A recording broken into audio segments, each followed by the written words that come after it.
What's up, guys? Welcome to Daily Dose of Reddit. This is your host, Zach, and today's subreddit is r/ProRevenge.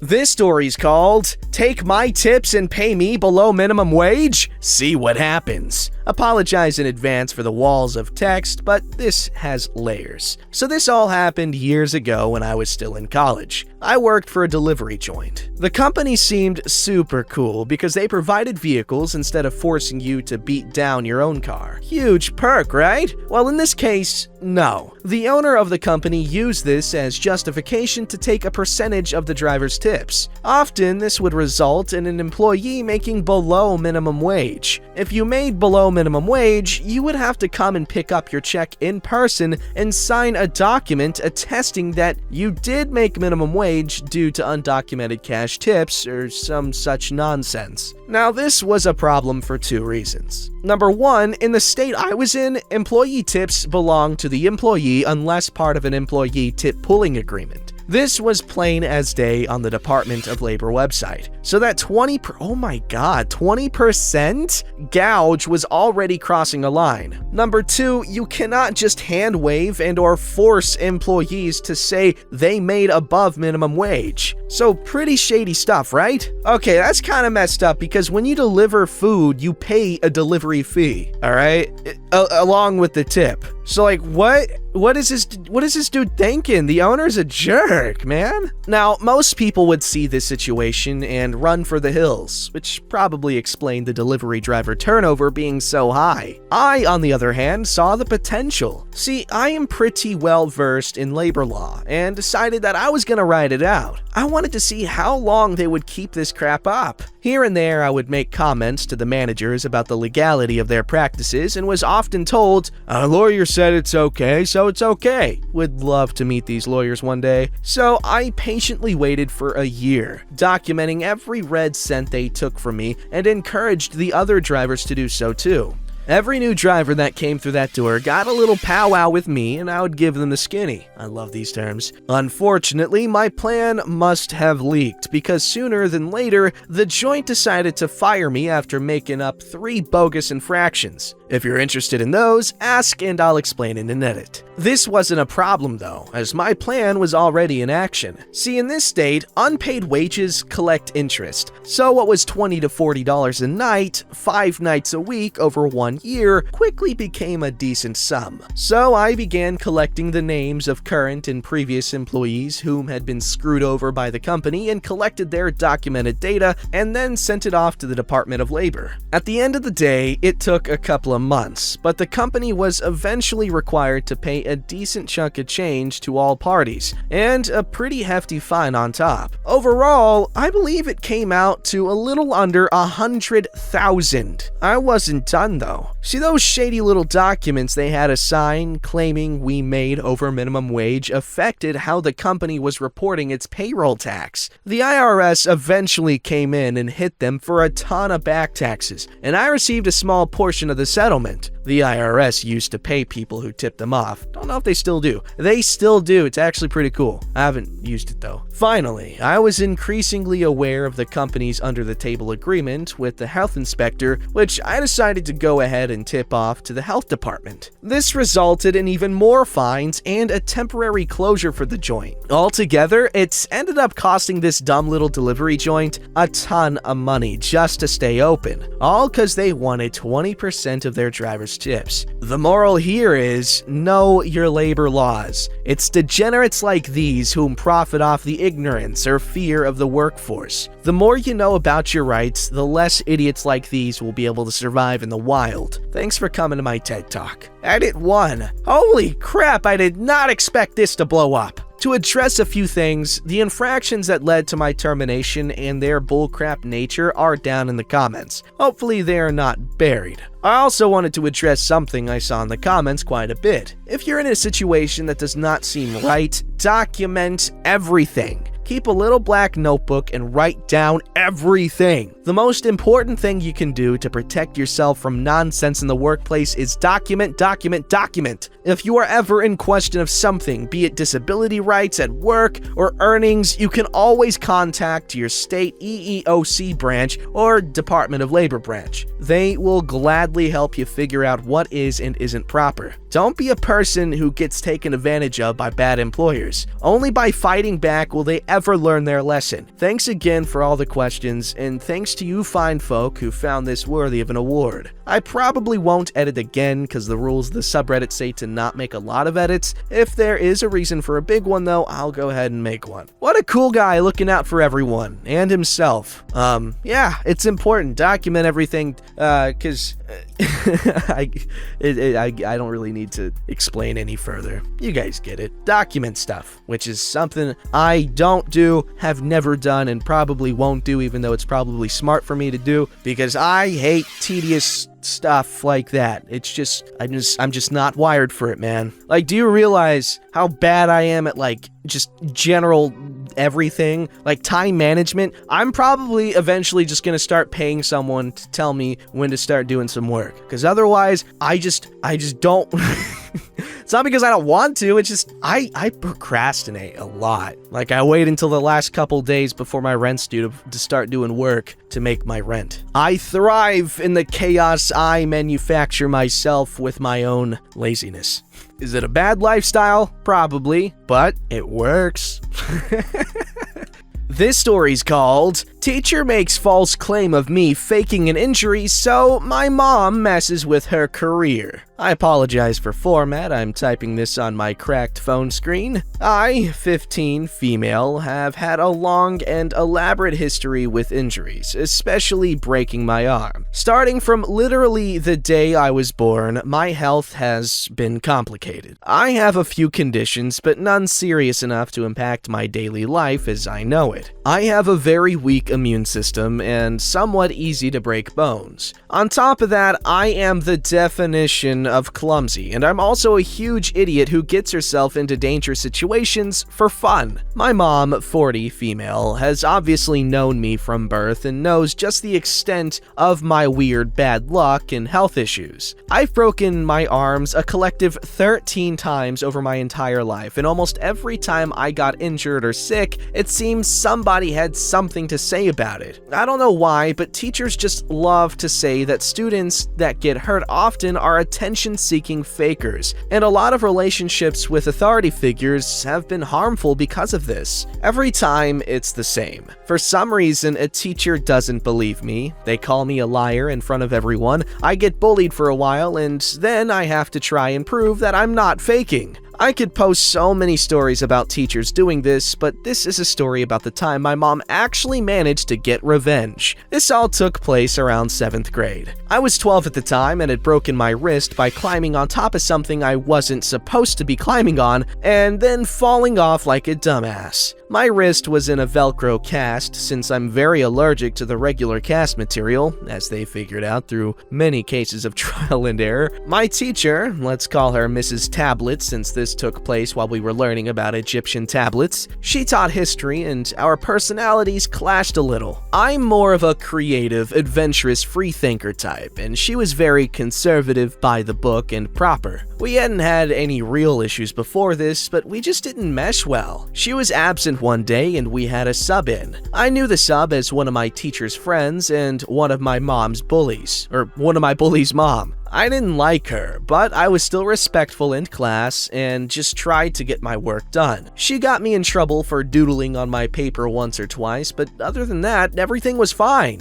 Or so I thought. The next day, I went into class like usual. We were working on an assignment about Egypt and their tablets when Mrs. Tablet called me over to her desk. I went over thinking she'd just get on to me for drawing on the back of my homework or something, only to get bombarded with a bunch of really weird questions. The interaction went something like this. So, Fire, do you know why I've called you up here? I know Fire isn't my Reddit name, but it's my in-real-life nickname, so I'm using it here.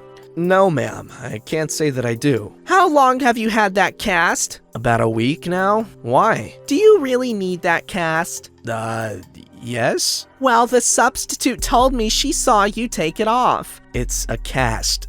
I can't take it off. It would hurt. So if I asked the class, they'd say you need that cast. Yes? And if I called your parents right now, they'd say the same thing? Yes, they were the ones who took me to the hospital. And she did this in front of the whole class. I was eventually dismissed and people looked at me weird for the rest of the class. As I later learned, apparently the substitute had told Mrs. Tablet that I'd taken off my cast as soon as I left class. I didn't, and that I threw it in my locker like, ha ha ha, I'm getting away with doing less work. So basically, she pretended I was a bad guy in a crappy high school movie. I don't know why she said this, but it had my teacher convinced that I was a liar and a fake. I technically could remove my class since it was Velcro, but that would have been extremely painful, and it's not like I could just walk around with it. I wasn't gonna make a big deal about it at the time, but it turns out she was serious about calling my parents, but she made the mistake of calling my mom. Now, me and my mother don't have a perfect relationship. She has anger issues, so we don't always get along well. But she loves me very much and doesn't let people like this mess with me if she can stop it. According to my mom,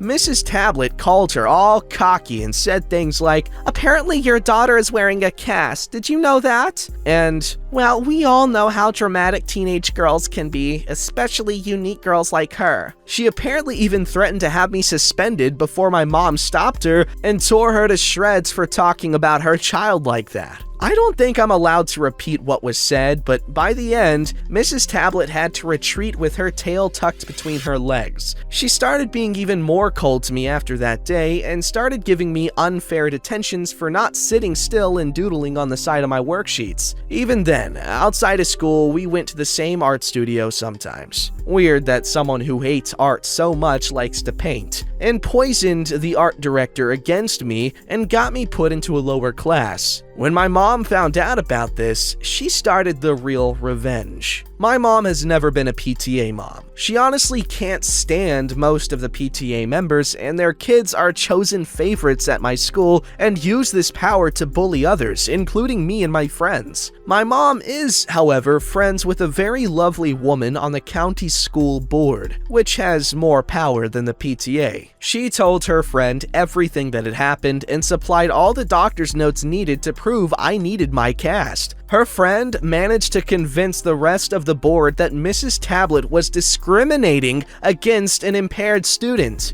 Given her comments about me being slower at work and just wearing the cast to slack off, along with detentions related to me not sitting still when she knew I had nervous movements and slight ADHD. At the art studio, my mother pulled me from the classes. I took it upon myself to inform the fellow kids about why, and rumors spread quickly. Soon enough, kids were getting pulled left and right, and my art teacher was pulling at strings to try and get the situation under control. I actually think the studio went into temporary closure before reopening again. She was suspended for a week to go under investigation, and it turns out she treated a lot of the unique, as she put it, students in a similar way. She was verbally reprimanded by 2 different departments, and instead of getting her standard raised over the next 3 years, she'll only get half of that. Not only that, but she had to retake a course on how to properly treat students, and if she's ever caught to cross this line again, she'll lose tenure. She'll just be getting her bonus back at the start of next school year, and I'd just like to say that I hope she learned her lesson.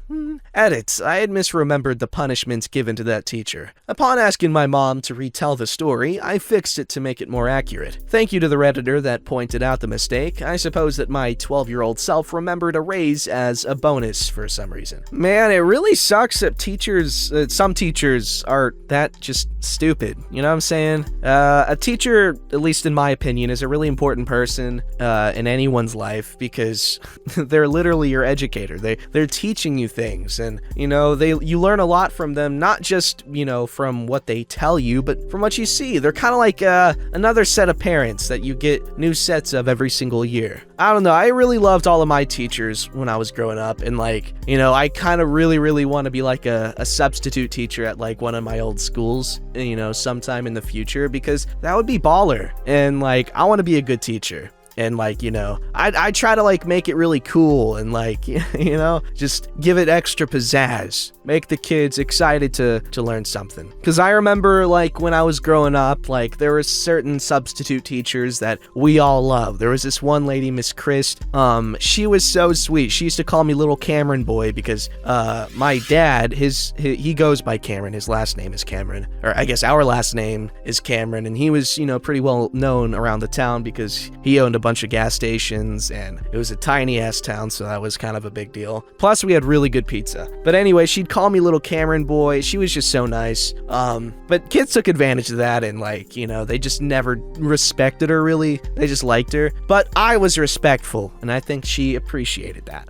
Alright, this story's called Middle School Kleptomaniac versus Me. This was some years ago when I was in middle school. I was not necessarily bullied, but there was a girl who was somewhat obsessed with stealing my stuff. It started with pencils and pens, then those collectible eraser toppers, then homework, water bottles, and more. She was a little rude, but not bad enough to be afraid to talk to, and would deny it every time. In fact, I even got in trouble for losing binders and worksheets non-stop. This led to many tears. I wanted to confirm that she was the one stealing, so I told her that I really loved a particular leaf. Middle schools are dumb, don't judge. I only told her during recess, put it in my locker, came back from class, and it was gone. Yep, she's the robber. My family had recently gotten a key finder, which is a little fob to put on a keychain that beeped when you press a remote button. With a little help from my dad, I carefully opened the top of a pocket-sized candy box, those chalky Valentine hearts, and stuck the key finder inside. In bright, bold letters, I wrote my name on it so everybody would know whose it was. The next day, I put the candy inside my desk without showing anybody. When it came to be recess time, the class would have to line up in the hallway to wait for the teacher to walk us out to the playground. I went out first and waited before most of the class. When the girl came out, she cut in front of me, of course, just before we started walking. I pressed the remote button and sure enough, there was a beep, beep, beep sound. It startled a few kids before they figured out it was coming from inside the girl's sleeve. She realized a bit late and only managed to drop the candy after the class started staring at her beet red face.